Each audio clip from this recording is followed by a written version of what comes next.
संकष्टी चतुर्थी व्रत कथा। जय श्री कृष्णा। राधे राधे श्रोताओं, आप सभी का दिन शुभ और मंगलमय हो। गजानम भूत गणादि सेवितन कपीत जम्बू फल चारु भक्षणम उमासुतम शोक विनाशकारकं नमामि विघ्नेश्वरन पाद पंकजम। नमः शिवाय। जय श्री गणेश। पार्वतीप्ते हर हर महादेव।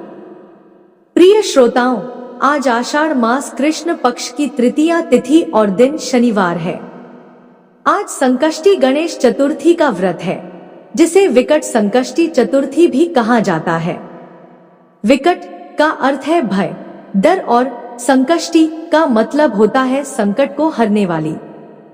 ऐसे में जो श्रोता आज के दिन श्री संकष्टी चतुर्थी का व्रत करते हैं और व्रत कथा को सुनते हैं, तो उन श्रोताओं की हर समस्या का समाधान होता है, भय से मुक्ति मिलती है।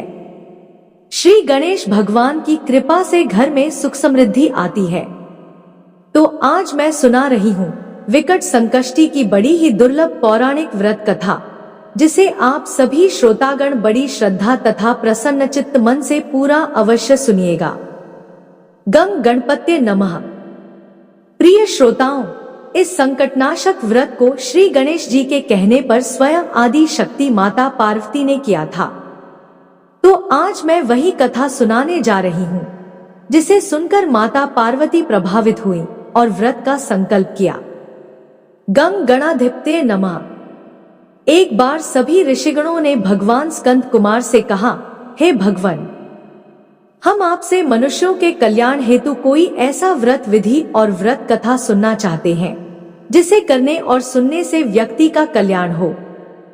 हे भगवान, दरिद्रता, शोक, कुष्ठ आदि से विकलांग, शत्रुओं से संतप्त, राज्य से निष्कासित राजा, सदैव दुखी रहने वाले, धनहीन, समस्त उपद्रवों से पीड़ित, विद्याहीन, संतानहीन, घर से निष्कासित लोग, रोगी एवं अपने कल्याण की कामना करने वाले लोग, इन्हें क्या उपाय करना चाहिए जिससे उनका कल्याण हो और उनके उपरोक्त कष्टों का निवारण हो?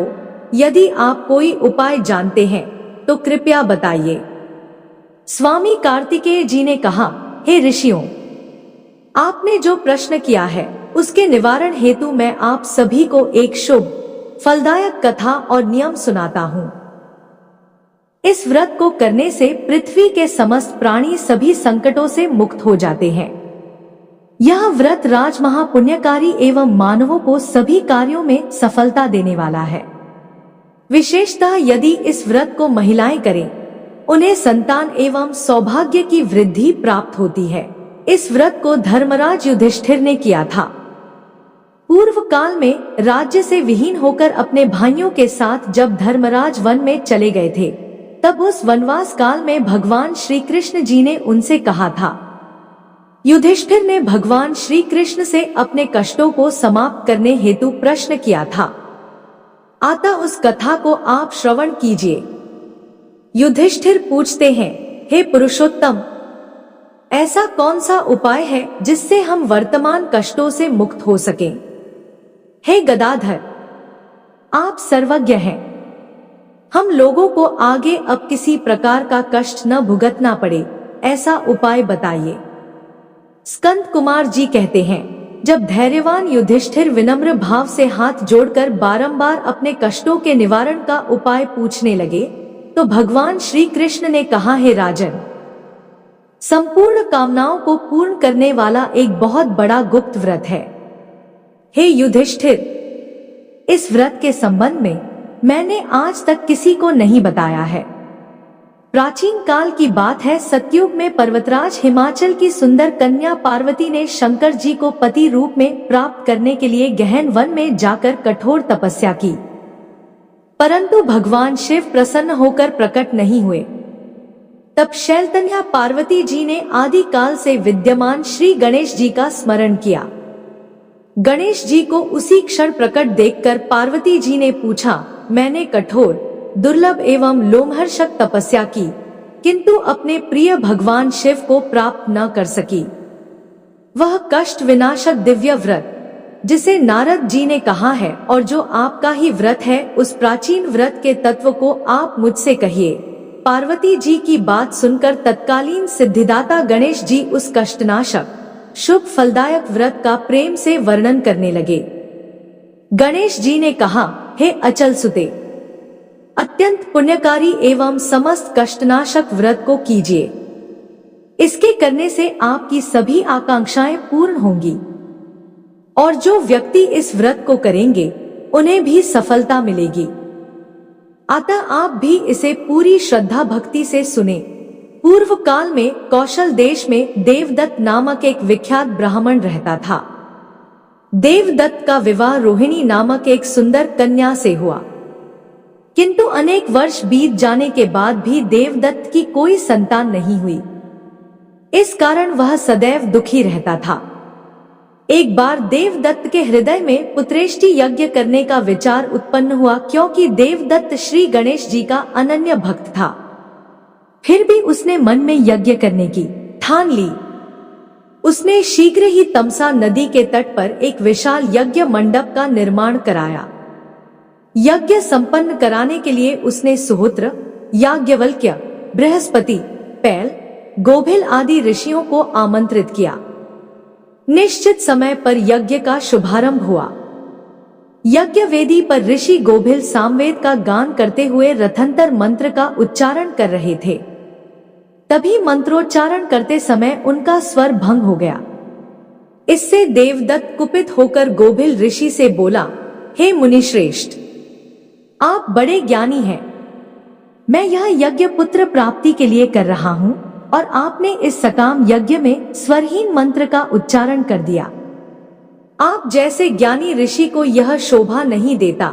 देवदत्त के कटु वचन सुनकर गोभिल ऋषि क्रोधित होते हुए बोले, दुष्ट, प्रत्येक प्राणी के शरीर में श्वास आते जाते हैं। स्वर्ग का भंग होना इसी का परिणाम है। इसमें किसी का भी दोष नहीं होता। तुमने बिना सोचे समझे कटु वचनों का प्रयोग किया है, इसलिए मैं तुम्हें श्राप देता हूँ कि तुम्हारे घर उत्पन्न होने वाला पुत्र महामूर्ख और हठी होगा। गोभिल के शाप से देवदत्त भयभीत हो गया और उसने क्षमा मांगते हुए बोला, ऋषिवर, मेरे अपराध को क्षमा करें। पुत्र के अभाव ने मुझे अत्यंत विचलित कर दिया था। मैं अज्ञानी यह भूल गया था कि यज्ञ के लिए आए ऋषिगण साक्षात देवस्वरूप होते हैं। ऋषिवर, मुझ पर दया करें। मूर्ख प्राणी का इस संसार में कोई अस्तित्व नहीं होता। जीवन में उसे ज्ञान, मान, सम्मान, धन और वैभव कदापि प्राप्त नहीं होते। हे मुनिवर, आप तो महान तपस्वी हैं। अज्ञानियों का उद्धार करना ही आपका कार्य है। कृपा करके आप मेरा भी इस शाप से उद्धार करें। यह कहकर देवदत्त गोभिल ऋषि के चरणों में गिरकर अपने आंसुओं से उनके चरण धोने लगा। देवदत्त की निर्मल प्रार्थना से गोभिल ऋषि का क्रोध शांत हो गया और वे बोले, वत्स, मुख से निकले वचन कभी वापस नहीं आते। जो श्राप मैं दे चुका हूँ वह तो सिद्ध होगा ही, किंतु मैं तुम्हें यह आशीर्वाद देता हूँ कि तुम्हारा पुत्र महामूर्ख होकर भी विद्वान हो जाएगा। ऋषि से यह वर प्राप्त कर देवदत्त अति प्रसन्न हुआ। तत्पश्चात पूर्ण यज्ञ किया गया। सभी उपस्थित ऋषिमुनि विधिपूर्वक विदा हुए। अब ऋषिवर गोभिल जाते समय देवदत्त से कहते हैं, हे ब्राह्मण, तुम मेरे द्वारा बताया गया यह विघ्न विनाशक व्रत करो। इसके प्रभाव से तुम्हारा पुत्र ज्ञानी होगा और वह विकलांग से सुयोग्य हो जाएगा। हे ब्राह्मण, श्रावण मास कृष्ण पक्ष की गजानन संकष्टी चतुर्थी का तुम व्रत करो। इसको करने से सभी तरह के कार्य सिद्ध होते हैं। विकलांग तथा कुष्ठ रोगी भी रोगमुक्त हो जाते हैं। यह कहकर गोभिल ऋषि वहां से चले गए। उचित समय के पश्चात यज्ञ फल के रूप में ब्राह्मण की पत्नी रोहिणी ने रोहिणी नक्षत्र में ही एक सुंदर बालक को जन्म दिया। मनोरथ सिद्ध होने पर देवदत्त ने निर्धनों को धन, अन्न और वस्त्र का दान किया। उस बालक का नाम उतथ्य रखा गया। कुछ बड़ा होने पर उतथ्य की शिक्षा आरंभ हुई। गुरु उतथ्य को पढ़ाने लगे, किंतु उतथ्य एक भी शब्द का उच्चारण न कर सका। इस प्रकार 12 वर्ष व्यतीत हो गए। उतथ्य पहले के समान ही मूर्ख रहा। आसपास के सभी गांव में यह प्रचलित हो गया कि देवदत्त जैसे महान विद्वान का पुत्र महामूर्ख है। सभी लोग उसका उपहास करने लगे। इससे उतथ्य के मन में वैराग्य उत्पन्न हो गया और वह सब कुछ त्याग कर वन में चला गया। इधर उसके वन में जाने से उसकी माता बड़ी ही दुखी हुई तथा रोहिणी को उसी व्रत का स्मरण हो आया जिस व्रत के बारे में गोभिल ऋषि ने बताया था। अब रोहिणी ने गजानन संकष्टी चतुर्थी का व्रत विधिपूर्वक किया और अपने पुत्र की लंबी उम्र तथा उसे स्वस्थ होने की कामना करने लगी। इधर वन में उतथ्य ने गंगा के तट के निकट पर्णकुटी बनाई और कंदमूल खाकर ब्रह्मचर्य का पालन करने लगा। उसने यह नियम बना लिया था कि वह कभी झूठ नहीं बोलेगा। सत्यव्रत का पालन करते हुए उतथ्य ने 14 वर्ष बिता दिए। इन 14 वर्षों में उसने ना तो कोई उपवास किया और ना ही कोई मंत्र जपा अथवा विद्या प्राप्त की। किंतु यह बात चारों ओर फैल गई कि मुनि उतथ्य सत्यव्रत का पालन करते हैं। उनके मुख से निकली वाणी मिथ्या नहीं होती। इस प्रकार उसका नाम उतथ्य के स्थान पर सत्यव्रत पड़ गया। वहीं एक बार एक शिकारी शिकार खेलने के उद्देश्य से वन में आया। वन में घूमते हुए उसकी दृष्टि एक वराह सुअर पर पड़ी। उसने शीघ्र ही बाण चलाकर वराह को घायल कर दिया। बाण लगने से वराह भयभीत होकर अपने प्राण बचाने के लिए उतथ्य की कुटिया के निकट झाड़ी में छुप गया। घायल वराह को देखकर उतथ्य का हृदय दया से भर गया। उसके फलस्वरूप उसके मुंह से एक शब्द का उच्चारण हो गया। उतथ्य ने यह शाश्वत बीज मंत्र ना तो कभी सुना था, ना ही कभी उसका उच्चारण किया था। यह बीज मंत्र अनजाने में ही उसके मुख से निकल गया था। इस बीज मंत्र के उच्चारण मात्र से ही भगवती जगदम्बा प्रसन्न हो गई और उन्होंने उतत को दुर्लभ विद्या प्रदान की तथा श्री गणेश और मां जगदम्बा की कृपा से मूर्ख उतत पल भर में ही सभी विद्याओं का ज्ञाता हो गया। तभी वराह का पीछा करते हुए वह शिकारी वहां आ पहुंचा। शिकारी ने देखा कि सामने उतत आसन पर बैठा है। शिकारी ने सिर झुकाकर उतत को प्रणाम किया और उससे वराह के बारे में पूछा। उतत धर्म संकट में फंस गया। उसने सोचा कि यदि सत्य बोलता है तो शिकारी वराह को मार डालेगा और यदि असत्य बोलता है तो उसका सत्यव्रत टूट जाएगा।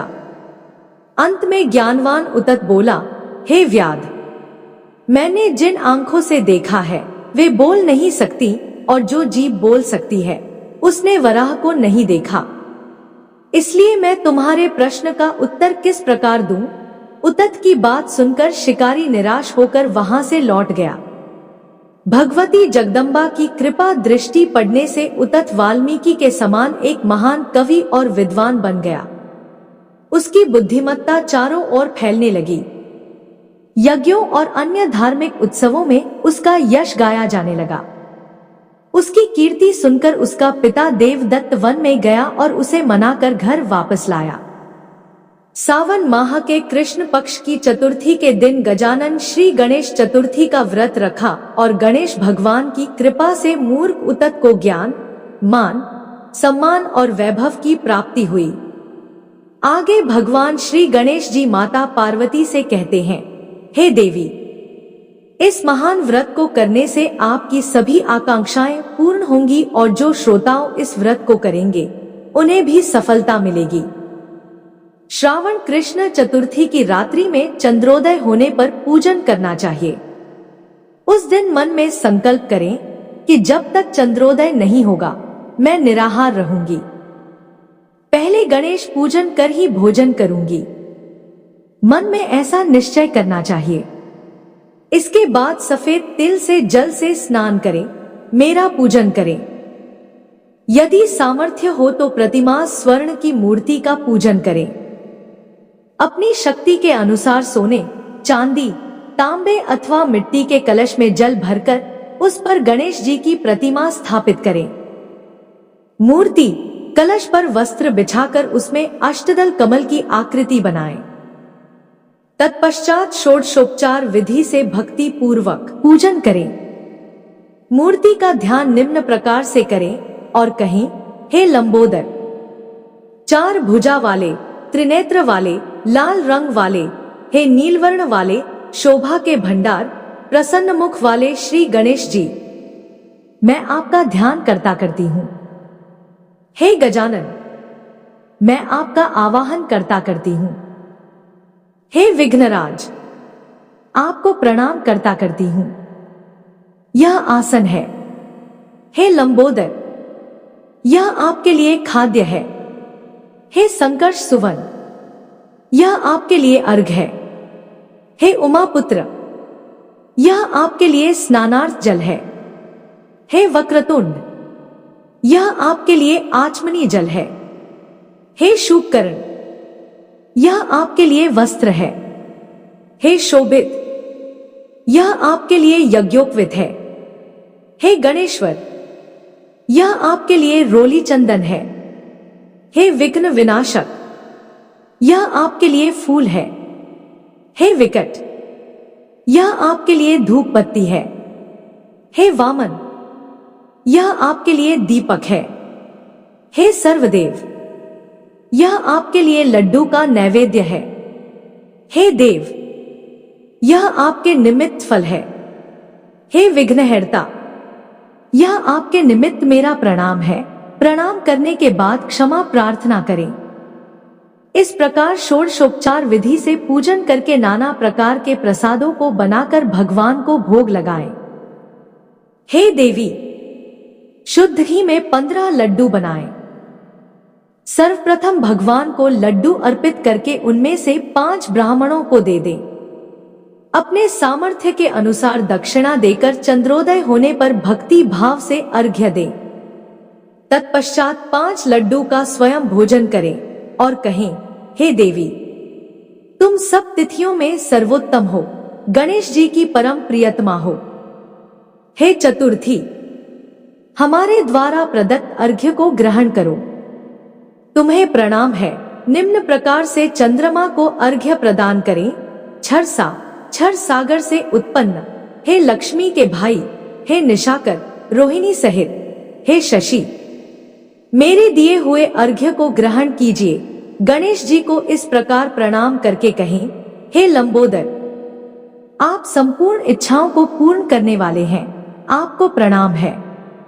हे समस्त विघ्नों के नाशक, आप मेरी अभिलाषाओं को पूर्ण करें। तत्पश्चात ब्राह्मण की प्रार्थना करें, हे द्विजराज, आपको नमस्कार है, आप साक्षात देवस्वरूप हैं। गणेश जी की प्रसन्नता के लिए हम आपको लड्डू समर्पित कर रहे हैं।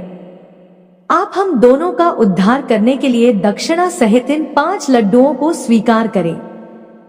हम आपको नमस्कार करते हैं। इसके बाद ब्राह्मण भोज कराकर गणेश जी से प्रार्थना करें।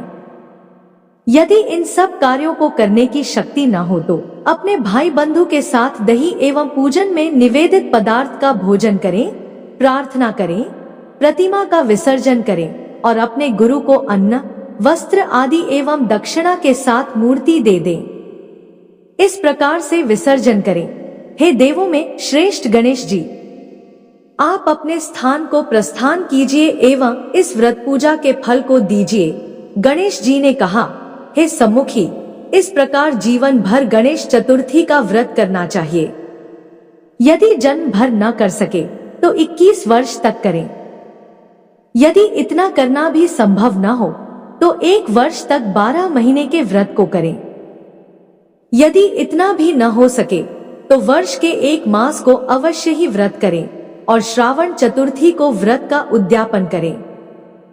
तो बोलिए गजानन महाराज की जय, उमापति शिव शंकर भगवान की जय, गण गणाधिपत्य नमः। जय श्री गणेश। हे गणेश भगवान, आप अपने सभी श्रोताओं की मनोकामनाओं को पूर्ण करना। इस कथा कहानी को कहने वाले, सुनने वाले और हुंकारा भरने वाले सभी श्रोताओं का कल्याण करना। सुख मिले, समृद्धि मिले, मिले खुशी अपार। आपका जीवन सफल हो, जब आए श्री गणेश आपके द्वार। गण गणपत्ये नमः। पौराणिक कथा के अनुसार एक बार की बात है, 7 बहनें थी। 6 बहनें पूजा पाठ करती थी, लेकिन 7वीं बहन नहीं। एक बार श्री गणेश जी ने सोचा कि मैं इन 7 बहनों की परीक्षा करता हूं। वे साधु के रूप में उनके घर आए और दरवाजा खटखटाने लगे। पहली बहन से गणेश जी ने कहा, हे पुत्री, मेरे लिए खीर बना दो, मैं बड़ी दूर से आया हूं। अब देखिए, उस पहली बहन ने मना कर दिया। अब इसी तरह साधु भेषधारी गणेश भगवान बाकी की सभी 6 बहनों के पास गए, लेकिन उन्होंने भी मना कर दिया। और बची 7वीं बहन। तो गणेश भगवान 7वीं बहन के पास जाते हैं और उनसे भी कहते हैं, हे बेटी, मैं बड़ी दूर से आया हूं, मुझे भूख लगी है, तुम मुझे खीर बना दो। तो उस 7वीं बहन ने हाँ कर दी। उसने चावल बिनना शुरू कर दिया और फिर खीर बनाना शुरू कर दी। जब खीर बननी शुरू हो गई तो बहन को लगा कि यह खीर कहीं कच्ची तो नहीं, इसीलिए 7वीं बहन ने अधपकी खीर चख ली। फिर साधु महाराज को खीर खिलाई। साधु ने कहा, तुम भी खीर खा लो बेटी। 7वीं बहन ने कहा, मैंने तो खीर बनाते बनाते ही खा ली। हे भगवान, आप गुस्सा मत होइएगा, मैंने सोचा कहीं खीर कच्ची न रह जाए, इसीलिए मैंने चख कर देख ली। उस 7वीं बहन की ऐसी भक्ति देखकर गणेश भगवान बड़े प्रसन्न हुए और फिर गणेश जी अपने असली रूप में आ गए और कहा, बेटी, मैं तुम्हें स्वर्ग ले जाऊंगा। बहन ने कहा कि मैं अकेले स्वर्ग नहीं जाऊंगी महाराज, मेरी 6 बहनों को भी ले चलिए। गणेश जी बड़े खुश हुए और सबको स्वर्ग ले गए।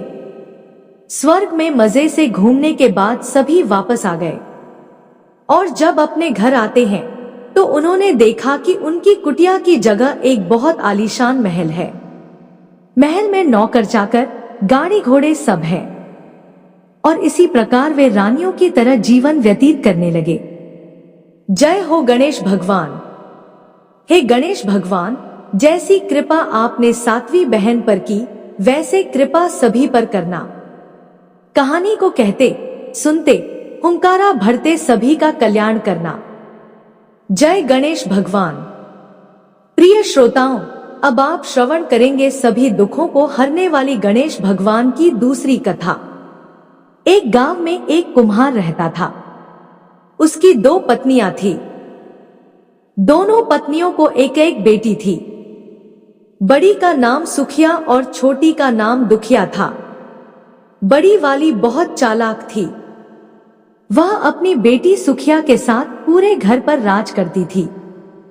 इधर छोटी वाली अपनी बेटी दुखिया के साथ घर का सारा काम किया करती थी। कुम्हार भी इन दोनों पर कोई विशेष ध्यान नहीं देता था। अब देखिए, धीरे धीरे समय व्यतीत हो रहा था। एक दिन की बात है, कुम्हार की तबीयत बहुत खराब हो गई और उसने दुखिया को बुलाया और धीरे से एक गणेश जी की मूर्ति अपनी बेटी को थमा दी। गणेश भगवान की उस मूर्ति को उस कुम्हार ने अपने हाथों से बनाया था। कुम्हार ने कहा, बेटी, मेरे पास तुम्हें देने के लिए बस यह गणेश जी की मूर्ति है, सो मैं तुम्हें दे रहा हूं। इन्हें रोज भोग लगाना और इनकी पूजा करना, तुम्हारा कल्याण होगा। इतना कहते ही कुम्हार की मृत्यु हो गई। बड़ी वाली पत्नी ने चालाकी से सारी संपत्ति हड़प ली और छोटी वाली को घर से निकाल दिया। छोटी वाली अपनी बेटी दुखिया के साथ सूत काटकर, कपड़े बुनकर बेचती और जो पैसा मिलता उससे वह अपना जीवन यापन किया करती थी। एक दिन की बात है, दुखिया की मां ने अपनी बेटी से कहा कि तुम रुई का ध्यान रखना, यह रुई सूख जाए तो घर में ले जाकर रख देना। उस समय दुखिया गणेश भगवान को भोग लगा रही थी। गणेश भगवान को भोग लगाकर वह रुई का ध्यान रखने लगी। तभी हवा का तेज झोंका आया और दुखिया के सारे रुई उड़ा ले गए। दुखिया चिंतित हो गई कि अब माँ को क्या जवाब दूंगी। उसी समय गणेश भगवान प्रकट हो गए और दुखिया से कहा, हे बेटी, तुम्हें तुम्हारी रुई वापस मिल जाएगी, तुम मेरे पीछे पीछे आओ। दुखिया गणेश जी के पीछे पीछे चल पड़ी। रास्ते में उसे एक गाय मिली।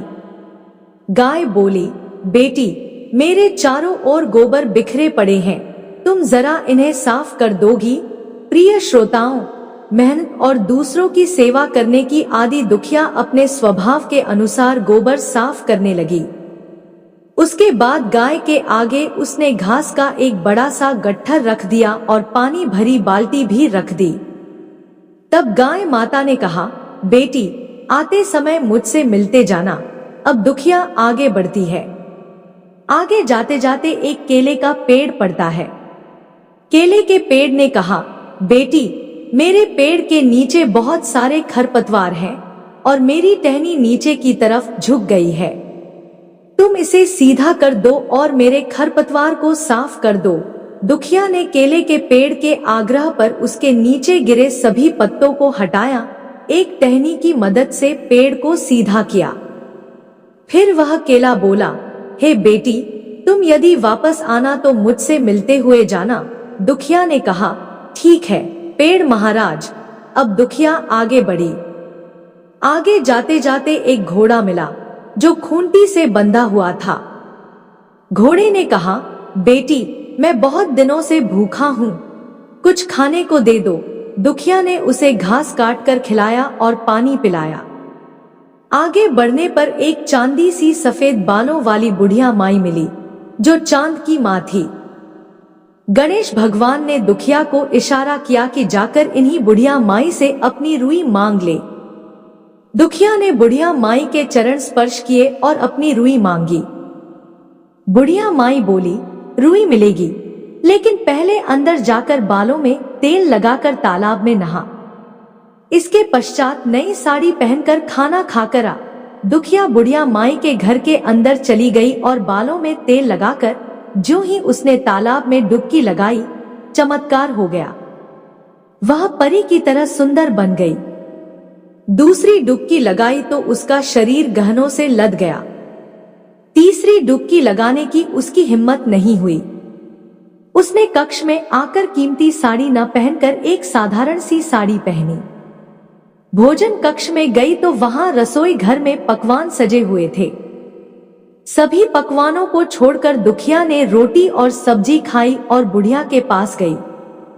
बुढ़िया माई ने उसे उसकी रुई वापस लौटा दी और अपने पास रखे 2 डब्बों में से एक डब्बा उपहार स्वरूप ले जाने को कहा। दुखिया ने छोटा वाला डब्बा उठाया और अपने घर की तरफ चल पड़ी। रास्ते में लौटते समय घोड़े ने उसे सोने के अशर्फियों से भरा घड़ा दिया। जब केले के पास पहुंची तो केले के पेड़ ने सोने के केले का एक गुच्छा दिया। गाय ने उसे बछिया दी। इतने सारे नायाब उपहार लेकर दुखिया खुशी खुशी घर आई। दुखिया ने उपहार में मिला डब्बा खोला तो उसमें से दिव्य रूपी एक सुंदर सा राजकुमार प्रकट हुआ। उसने दुखिया से विवाह कर लिया। उसके दिन फिर गए और तीनों मां बेटी सुखी सुखी जीवन यापन करने लगे। अब देखिए, जब सुखिया की मां ने यह सब देखा तो जल भुन गई। उसने भी छोटी की तरह रुई सुखाने डाला। अब हवा चलती है और रुई उड़ जाती है।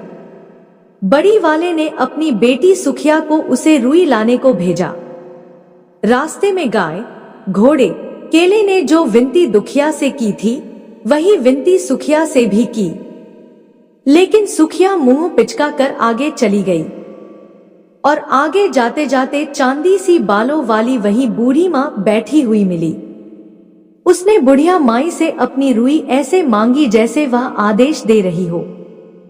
बुढ़िया माई ने कहा, अरे बेटी, गुस्सा क्यों होती हो?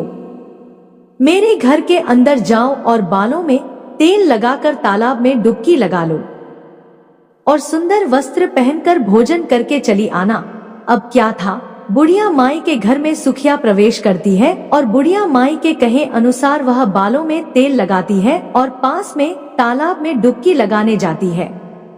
जैसे ही एक डुबकी लगाती है, तो वह सोने चांदी हीरे मोती के आभूषणों से लद जाती है। इसके बाद जब दूसरी डुबकी लगाती है तो वह एक राक्षसी हो जाती है। यह देखकर सुखिया बहुत दुखी हुई। वह फिर बुढ़िया माई के घर में गई और बहुत ही सुंदर साड़ी पहनी और अच्छे अच्छे पकवान खाए और बुढ़िया माई के पास आकर अपनी रुई मांगने लगी। बुढ़िया माई ने कहा, बेटी, यह 2 डब्बे रखे हैं, एक छोटा है और एक बड़ा, जो भी तुम्हें लेना है ले सकती हो।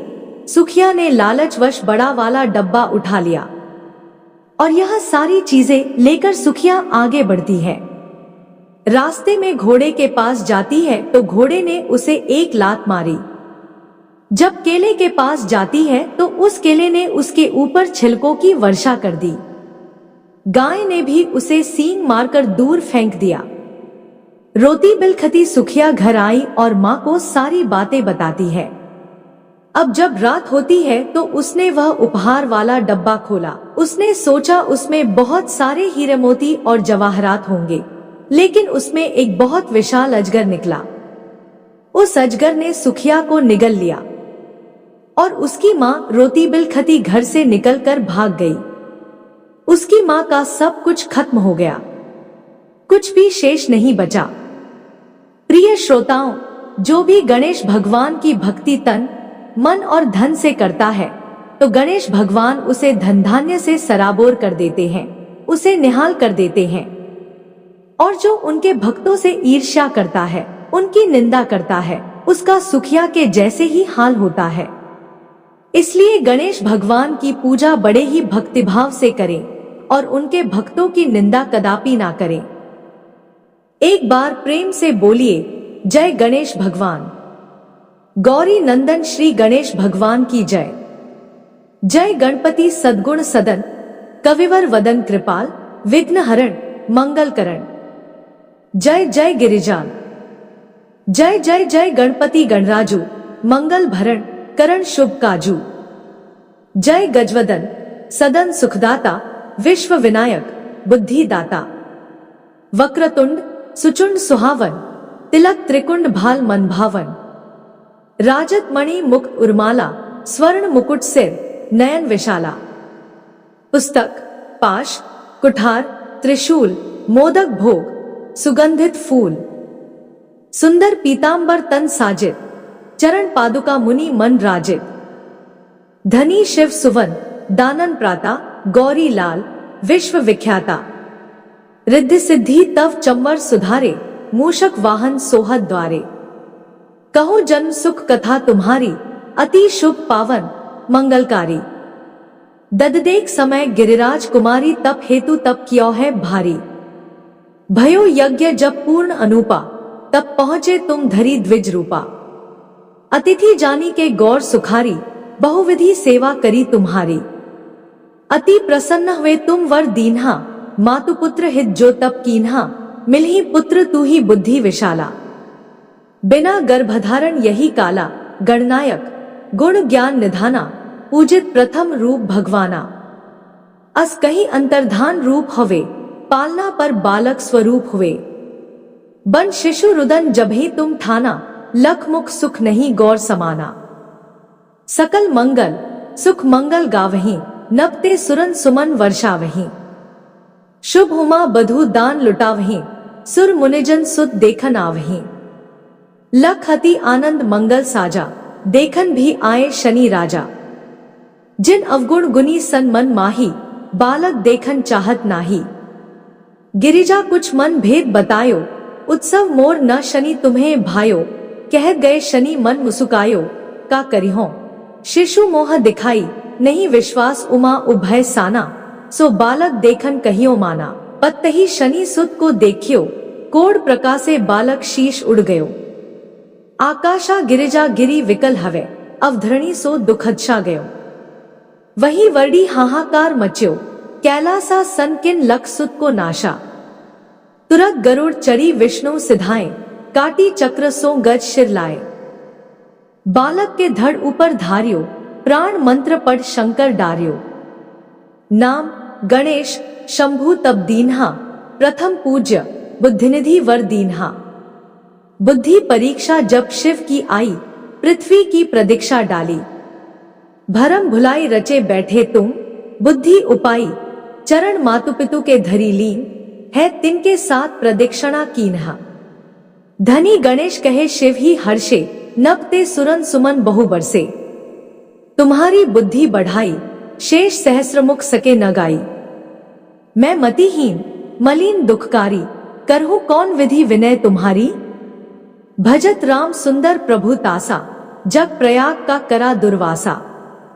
अब प्रभु दया दीन पर कीजय, अपनी शक्ति भक्ति कुछ दीजय। श्रोताओं, श्री गणेश यह चालीसा पाठ करे, कर ध्यान नित नव, मंगल ग्रह वश में लहे, जगत में सम्मान। संबंध अपने सहस्त्रदश ऋषि पंचमी दिनेश, पूर्ण चालीसा भयो, मंगल मूर्ति गणेश। आशा करती हूं कि आपको यह कहानी पसंद आई होगी। अगर कहानी पसंद आए तो चैनल को सब्सक्राइब करें, वीडियो को लाइक और शेयर करें। जय श्री कृष्णा। राधे राधे। आपका दिन शुभ और मंगलमय हो।